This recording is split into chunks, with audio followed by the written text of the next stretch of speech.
आप इसको एक तरह से मैं जैसे मैंने पहले कहा कि वो जीत की तरह देख रही है इसको, ये सिर्फ बेल मिली है, केस से बरी नहीं हुए हैं। देखिए, अपने एक सियासत वाली पार्टी जो होती है ना, वो किसी फैसले को देखती है अपने अपने नजरिए से है, वो अपने हिस्से का सच देखती है। पूरे अगर फैसले को देखे तो पहली लाइन उसमें है कि हम मेरिट पे नहीं जा रहे हैं। किस आधार पर दी गई? उन्होंने मानवता के आधार पर दी है कि इतने दिन तक जेल में नहीं रखा जा सकता। 7 साल की मैक्सिमम सजा में लीनियंसी बढ़ती जाती है। 3 साल जो मिनिमम सजा है उसमें से 7 साल मैक्सिमम, 3 साल मिनिमम है। 3 साल में से 1.5 साल ये काट चुके हैं और इनकी पत्नी की तबीयत खराब है, उस पर इनको हर महीने जाने की इजाजत मिलती है। और दूसरी बात, इनका कंडक्ट पिछला ऐसा नहीं है, कोई आपराधिक इतिहास नहीं है। दूसरा यह है कि ट्रायल में इतनी देरी होगी, 495 विटनेसेस हैं, जितने भी एविडेंसेस हैं वो इलेक्ट्रॉनिक्स एविडेंसेस हैं, वो ईडी और सीबीआई के कब्जे में है। ऐसे में सिसोदिया पर जो आरोप लगे हैं वो गलत नहीं है, ऐसा कोई कुछ सुप्रीम कोर्ट की तरफ से नहीं कहा? बिल्कुल नहीं, क्योंकि वो कह रहा है सुप्रीम कोर्ट की ट्रायल चलाइए। अगर आरोप गलत होते तो ट्रायल कोर्ट बरी करेगा। अभी तो ये ट्रायल के स्टेज में है, ये सिर्फ बेल का मामला था और दूसरी बार सुप्रीम कोर्ट में बेल आया। पहली बार खारिज कर दिया था और कहा था कि अगर पहली बेल को देखा जाए तो पहली बेल में कहा था कि अगर 6 महीने के अंदर ट्रायल नहीं शुरू होता है तो फिर आप आ सकते हैं, और यही किया इन्होंने। ट्रायल शुरू नहीं हुआ। निचली अदालत में कहा गया जब ये गए कि ट्रायल में देरी करने का आधार सिसोदिया की जिम्मेदारी है। हाईकोर्ट ने माना इसी बात को। सुप्रीम कोर्ट ने कहा नहीं, अगर ट्रायल इतने देर में शुरू होता है तो इसका फंडामेंटल राइट वायलेट होता है और हम किसी व्यक्ति को इतने लंबे समय तक जेल में नहीं रख सकते। इसी आधार पर उन्होंने बिना किसी मेरिट में गए उन्होंने इसमें जमानत दी है। वरना आप सोचिए कि पीएमएलए सेक्शन 45 में इतना आसान नहीं होता बिल मिलना। लेकिन सिसोदिया की जो हियरिंग चली, 2 दिन करीब हियरिंग चली यहाँ पे बिल पे, और यही पर कहा गया कि उनकी पत्नी बीमार है, वो इतने दिनों से जेल में है, सारे एविडेंस जो है इलेक्ट्रॉनिक्स है, वो सारी चीजें कहते हुए उन्होंने कहा कि फंडामेंटल राइट वायलेट नहीं कर सकते और इनको ज्यादा दिन तक जेल में नहीं रह सकते। इस आधार पर हम बिना मेरिट में जाए हुए इसमें जमानत देते हैं। और जमानत देने का मतलब बरी होना नहीं होता है, ये हर व्यक्ति जानता है। बहुत से ऐसे लोग हैं जो जमानत के बाद सजा हुई, लालू प्रसाद यादव इसका एग्जाम्पल है कि उनको जमानत मिली थी, उसके बाद फोर्डर स्कैम में उनको सजा हुई। सजा होने के बाद भी जेल में रहे और पूरी सजा नहीं काट पाए, उसके बाद उनको फिर से बेल मिली। तो एक तरह से कहते हैं कि बेल की संजय सिंह ट्वीट कर ये कह रहे हैं कि तो सत्यमेव जयते हैं, सच्चाई की जीत हुई है, साजिश हारी है। तो बिल्कुल सियासत में इस नजरिए से देखा जाएगा तो सब अपने अपने हिस्से का सच देखते हैं और संजय सिंह ने उसी आधार पे कहा है कि सत्यमेव जयते। आपको याद होगा कि जिस समय अरविंद केजरीवाल को 20 दिनों की अंतरिम जमानत मिली थी प्रचार के लिए, उस समय भी कहा गया था कि सत्य जीता है। तो वो सियासत की बात है, लेकिन हम कानून की अगर बात करें तो सिर्फ और सिर्फ जमानत मिली है। अभी ट्रायल चलेगा, ट्रायल के आधार पर एविडेंसेस आएंगे सामने, गवाहों के बयान होंगे, उसके बाद वहां सजा होगी जिसमें कि वक्त लगेगा। और इसी आधार पर सुप्रीम कोर्ट ने जमानत दी है कि इतना वक्त तक हम किसी को जेल में नहीं रख सकते। यानी कुल मिलाकर के उनको बरी नहीं किया गया, केस कोई फ्रॉड नहीं है, ये समझना होगा। मानवता के आधार पर कोर्ट की तरफ से उनको जमानत दी गई है। आप जरा ये बताइए आगे की जो प्रक्रिया रहेगी वो कैसी रहेगी, मतलब क्योंकि आज फ्राइडे है, फिर कल सैटरडे संडे।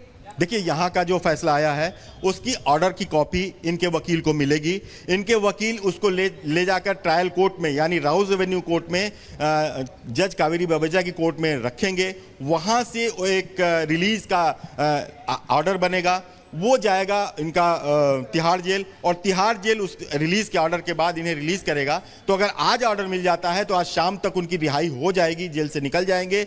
अगर आज सुप्रीम कोर्ट का ऑर्डर मिलने में देर होता है या लोअर कोर्ट से वो रिलीज ऑर्डर बनने में देर होता है तो कल होगी। वरना ये देखा जा रहा है कि अक्सर आज सुबह 10:30 बजे फैसला है तो शाम तक ये काम हो जाएगा और उम्मीद है कि शाम तक वो बाहर निकल जाएंगे।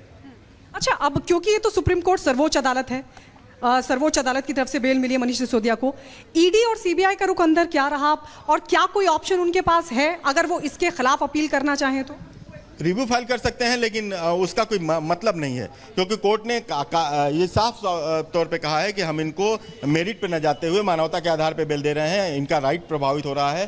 तो ये सारी चीज़ें हैं, लेकिन अधिकार तो बहुत से मिले हैं लोगों को कि जो फैसले से संतुष्ट न हो वो फिर से रिव्यू फाइल कर सकता है। लेकिन जब एक बार बेल मिल जाती है तो अक्सर देखते हैं कि उसको रिव्यू फाइल करने में कोई फायदा नहीं होता। इसके पहले भी आपने देखा होगा कि जब हाईकोर्ट ने ईडी मामले में हेमंत सोरेन को बेल दी थी, उसको चैलेंज किया था सुप्रीम कोर्ट में ईडी ने, लेकिन सुप्रीम कोर्ट ने भी उसको रद्द कर दिया, पहली ही सुनवाई में खत्म कर दिया कि नहीं, अगर हाईकोर्ट ने बेल दी है तो हम उसमें इंटरफेयर नहीं करेंगे। तो बेल मिलने के बाद ये माना जाता है कि जब तक बिल्कुल गायत्री आपके पास वापस लौटेंगे। देखिए, एक तरीके से समझा रहे हैं अखिलेश राय के अंदर क्या क्या हुआ था। आगे बढ़ते हैं, एक बड़ी खबर का रुख कर लेते हैं। आपको बताते हैं कि सुप्रीम कोर्ट से राउज एवेन्यू कोर्ट जाएगा बेल ऑर्डर, यानी कि प्रोसेस क्या आगे का रहने वाला है ये अपने दर्शकों को बता रहे हैं। देखिए, ऑर्डर कोर्ट में जमानत की राशि भी भरी जाएगी। एवेन्यू कोर्ट से, राउज एवेन्यू कोर्ट से बेल ऑर्डर तिहाड़ जाएगा। तिहाड़ में कागजी कार्रवाई के बाद रिहाई होगी। तो ये जो प्रोसेस है आगे क्या होगा ये हमने आपको बताया, एक बार फिर से बता देते हैं। सुप्रीम कोर्ट से बेल ऑर्डर अब राउज एवेन्यू कोर्ट जाएगा। राउज एवेन्यू कोर्ट में जमानत की राशि भरी जाएगी। राउज एवेन्यू कोर्ट से बेल ऑर्डर तिहाड़ जाएगा, जिसके बाद तिहाड़ जेल में कागजी कार्रवाई की जाएगी। तो इस तरीके से सिसोदिया को बेल मिलने के बाद का ये प्रोसेस जो हम आपको बता रहे हैं, और अखिलेश राय जो वहां से बता रहे थे कि क्या क्या हुआ आज कोर्ट में। तो लगातार इस बड़ी खबर पर हम बने हुए हैं। कितने बजे रिहाई होती है अब ये देखने वाली बात होगी। पूरा प्रोसेस हमने आपको बताया। फिलहाल रुक रहे हैं, बहुत छोटे से ब्रेक लेंगे और शुरुआत इस वक्त की बड़ी खबर से कर रहे हैं, जहां आपको बताएं कि 17 महीने बाद मनीष सिसोदिया को जमानत मिल गई है। शराब घोटाला केस में सुप्रीम कोर्ट ने जमानत दी है। 10 लाख का बेल बॉन्ड, 2 श्योरिटी जमा करनी होगी। सुप्रीम कोर्ट ने सिसोदिया को पासपोर्ट सरेंडर करने को भी कहा है। गवाहों को ना प्रभावित करने का भी निर्देश दिया गया है। तो ये इस वक्त की सबसे बड़ी खबर है। मनीष सिसोदिया को 17 महीने बाद 10 लाख रुपए का बॉन्ड भरना होगा और उन्हें 17 महीने बाद जेल से बाहर की तस्वीर देखने को मिलेगी। 17 महीने से तिहाड़ जेल में बंद हैं मनीष सिसोदिया। तो देखिए, मनीष सिसोदिया को जमानत मिली है एक लंबे अरसे के बाद। 17 महीने बाद मनीष सिसोदिया के वकील ने क्या कहा है? ये लगता है कि ईडी का जो जांच की प्रक्रिया है उस पे भी सवाल उठाए। उन्होंने कहा है कि जब आपके पास दस्तावेज मौजूद है तो टेम्परिंग का कोई मतलब नहीं बनता। अगर इतने दिनों तक जो है आप इनको इनकार्सेशन में रखे हैं, इनको जेल में रखा है, और ये जो है बेल के प्रिंसिपल के खिलाफ है, चाहे वो ईडी का केस हो, चाहे सेक्शन 45 हो, वो जो कार्डिनल रूल है बेल का वो जो है वो लागू होता है। और इस बात को ध्यान में रखते हुए कि ऑलरेडी जो है 17 महीने का जो है जेल ऑलरेडी मनीष सिसोदिया जी काट चुके हैं, तो सुप्रीम कोर्ट ने ईडी के तमाम दलीलें को खारिज करते हुए मनीष सिसोदिया जी को बेल ग्रांट किया है। और ईडी ने ये भी, और सुप्रीम कोर्ट ने ये भी कहा है कि जो इन्होंने बयान दिया था, सत्य की जीत हुई है। और मैंने जैसा पहले से कहा कि इस मामले में कोई भी तथ्य, कोई भी सत्यता नहीं थी। जबरदस्ती हमारे नेताओं को पकड़ पकड़ के जेल में रखा गया। मनीष सिसोदिया जी को 17 महीने तक जेल में रखा गया। क्या भारत के प्रधानमंत्री उनके जीवन के इन 17 महीनों का हिसाब देंगे? क्या भारतीय जनता पार्टी उनके इन जीवन के 17 महीनों का हिसाब देगी? जो शायद।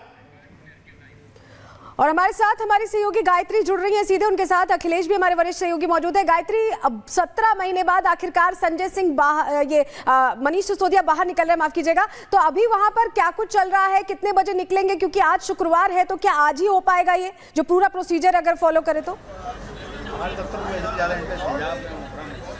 बिल्कुल, देखिए, लेकिन ये बहुत बड़ी राहत मनीष सिसोदिया को मिली है, क्योंकि दोनों ही मामलों में, चाहे सीबीआई की बात हो या फिर ईडी, दोनों ही मामलों में उनको ये बड़ी राहत सुप्रीम कोर्ट की तरफ से दी गई। सुप्रीम कोर्ट ने इसके अलावा कई चीजों का भी जिक्र किया, जिसमें उन्होंने साफ तौर पर कहा कि बिल्कुल। और गायत्री, आपके पास वापस आएंगे। सुजाता भी हमारे साथ सीधे न्यूज रूम से जुड़ी हुई है, उनके पास जाना चाहेंगे। सुजाता, एक लंबे अरसे बाद मनीष सिसोदिया बाहर आने वाले, लेकिन सुप्रीम कोर्ट की तरफ से ये कहा गया कि ट्रायल में देरी को मुख्य आधार बताया गया।